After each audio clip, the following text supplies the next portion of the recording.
This morning, our country woke to news of another terrorist attack on the streets of our capital city, the second this month, and every bit as sickening as those which have come before. It was an attack that, once again, targeted the ordinary and the innocent, going about their daily lives. This time, British Muslims, as they left a mosque having broken their fast and prayed together at this sacred time of year. Today we come together as we have done before, to condemn this act and to state once again that hatred and evil of this kind will never succeed. The Government's Emergency Committee, COBRA, has just met, and I can set out what we know about what happened and the steps that we are taking to respond. Just after 20 past midnight, the Metropolitan Police received reports that a van had been driven into a crowd of people on Seven Sisters Road in Finsbury Park. Officers were in the immediate vicinity as the attack unfolded and responded within 1 minute. Police declared it a terrorist incident within 8 minutes. One man was pronounced dead at the scene. 8 injured were taken to 3 separate hospitals, while 2 were treated at the scene for more minor injuries. The driver of the van, a white man aged 48, was bravely detained by members of the public at the scene and then arrested by police. The early assessment by the police is that the attacker acted alone. Our thoughts and prayers this morning are with the family and friends of the man who died and those who were injured. On behalf of the people of London and the whole country, I want to thank the police and the emergency services once again for responding as they always do, with great professionalism and courage. Extra police resources have already been deployed to reassure communities, and the police will continue to assess the security needs of mosques and provide any additional resources needed, especially during this final week before Eid al-Fitr, a particularly important time for the whole Muslim community. This was an attack on Muslims near their place of worship.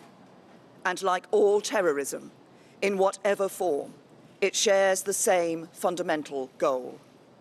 It seeks to drive us apart and to break the precious bonds of solidarity and citizenship that we share in this country. We will not let this happen.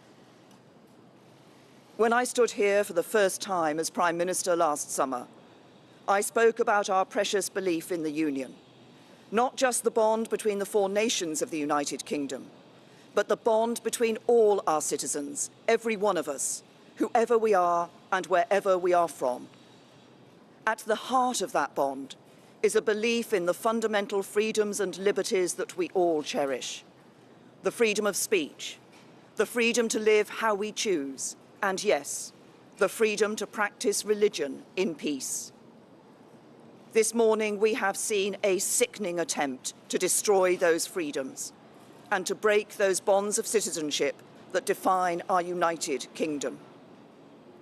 It is a reminder that terrorism, extremism and hatred take many forms, and our determination to tackle them must be the same whoever is responsible. As I said here 2 weeks ago, there has been far too much tolerance of extremism in our country over many years, and that means extremism of any kind, including Islamophobia. That is why this government will act to stamp out extremist and hateful ideology, both across society and on the internet, so it is denied a safe space to grow. It is why we will be reviewing our counter-terrorism strategy and ensuring that police and security services have the powers they need. And it is why we will establish a new Commission for Countering Extremism as a statutory body to help fight hatred and extremism in the same way as we have fought racism. Because this extremism is every bit as insidious and destructive to our values and our way of life, and we will stop at nothing to defeat it. Today's attack falls at a difficult time in the life of this city, following on from the attack on London Bridge 2 weeks ago, and of course the unimaginable tragedy of Grenfell Tower last week, on which I will chair another meeting of ministers and officials later today. But what we have seen throughout, whether in the heroism of the ordinary citizens who fought off the attackers at London Bridge, the unbreakable resolve of the residents in Kensington, or this morning the spirit of the community that apprehended this attacker, is that this is an extraordinary city of extraordinary people. It is home to a multitude of communities that together make London one of the greatest cities on earth. Diverse, welcoming, vibrant, compassionate, confident, and determined never to give in to hate. These are the values that define this city. These are the values that define this country. These are the values that this government will uphold. These are the values that will prevail.